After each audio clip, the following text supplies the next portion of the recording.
मित्रांनो, video number 349. चला तर सुरू करू आणि पाहूया काय ते.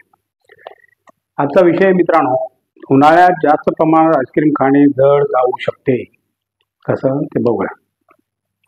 उन्हाळ्यात शीतलता मिळण्यासाठी बहुतेक जण गार पाणी, सरबत व आईस्क्रीमचा आधार घेतात. पण जास्त आईस्क्रीम खाल्ल्यास आपले आरोग्य बिघडू शकते हे आपल्याला माहीत आहे का? बघूया काय ते. आपण लठ्ठपणा, डायबिटीज व हार्ट अटॅक सारख्या आजारांनी घेरले जाऊ शकता. त्यामुळे आपण जर 3 ते 4 कप आईस्क्रीम खात असाल तर सावध व्हा. कारण एका रिसर्चमध्ये दिसून आले आहे की आईस्क्रीम खाल्ल्यामुळे इम्युन सिस्टीम प्रभावित होते आणि रोगाशी लढण्याची ताकद कमी होऊ लागते. जाणून घेऊया जादा आईस्क्रीममुळे होणाऱ्या हानीविषयी. काय ते बघूया. वाढू शकतो लठ्ठपणा. उन्हाळ्यात आईस्क्रीम जास्त खाल्ली तर आपला लठ्ठपणा वाढू शकतो. कारण 2 ते 3 आईस्क्रीममध्ये 1000 पेक्षा जास्त कॅलरी असतात. बापरे. अशा वेळी जर आपण दिवसात 3 ते 4 कप आईस्क्रीम खात असाल तर त्यामुळे आपले वजन वाढू शकते. Very good. मधुमेहाची भीती. आईस्क्रीममध्ये शुगरचे प्रमाण खूप असते जे आपल्या ब्लड शुगरची लेवल वाढवू शकते,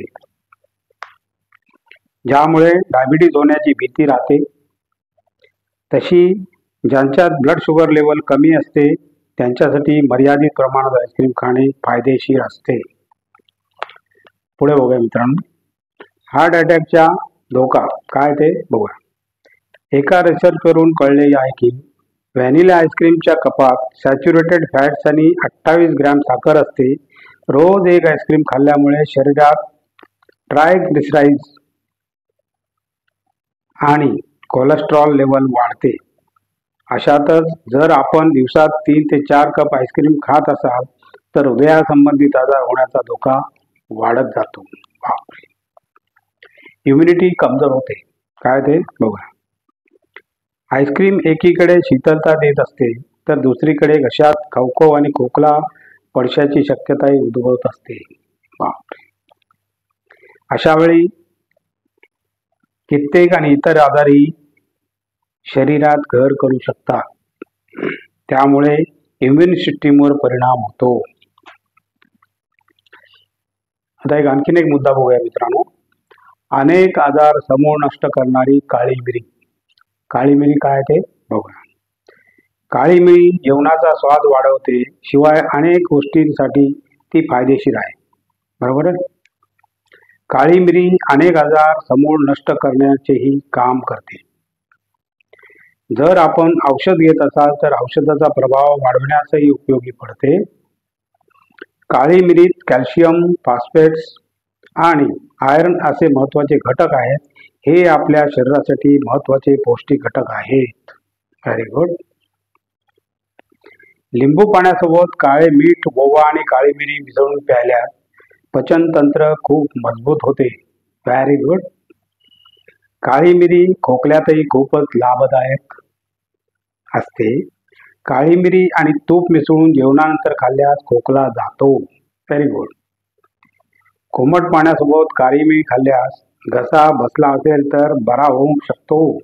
व्हेरी गुड. जर आपल्याला हिरड्यांची समस्या असेल तर मोहरीच्या तेलात काळी मिरी मिसळून हिरड्यांना लावणं फायदेशीर होईल. Very good. काळी मिरी गुलाब पाण्यासोबत वाटून रात्री झोपताना चेहऱ्यावर लावा व सकाळी कोमट पाण्याने चेहरा धुवा. त्यामुळे मुरमे, बुटकुळ्या कमी होतात. Very good. आणखीन एक मुद्दा बघूया मित्रांनो. एकाग्रता वाढवण्यासाठी सुका मेवा खा. काय ते बघूया. कामात लक्ष लागत नसेल तर एकाग्रता कमी होत असेल तर सुका मेवा खा. सुका मेवा तुमची एकाग्रता वाढवण्यास मदत करतात. कशी बघूया. सुका मेवा म्हणजे बदाम, काजू, मनुका, अक्रोड, खजूर आणि शेंगदाणे हे ताण कमी करायला मदत करतात व तुमची कामातली एकाग्रता वाढवते. Very good. हे सगळं फक्त 2-2 खाल्लं तरी पुरेसं आहे. Very good. थकवा आला तर ग्लुकोज आवश्यक असते, परंतु त्यासाठी डायरेक्ट साखर न खाता सातू किंवा राजगिऱ्याचं पीठ खाता येईल. Very good. एकाग्रता वाढवण्यासाठी अ, ब आणि क आणि क जीवनसत्वाचा आहार घ्यावा. आहारात भाजी, फळे, दूध, डाळी, कडधान्य यांचा समावेश करावा. आणि अशा प्रकारे आजचा आपला व्हिडिओ संपलेला आहे मित्रांनो. आणि तुम्हाला जर माझा व्हिडिओ आवडला तर लाईक करा, शेअर करा, सबस्क्राईब करा आणि कॉमेंट जरूर करा. नमस्कार. जय हिंद.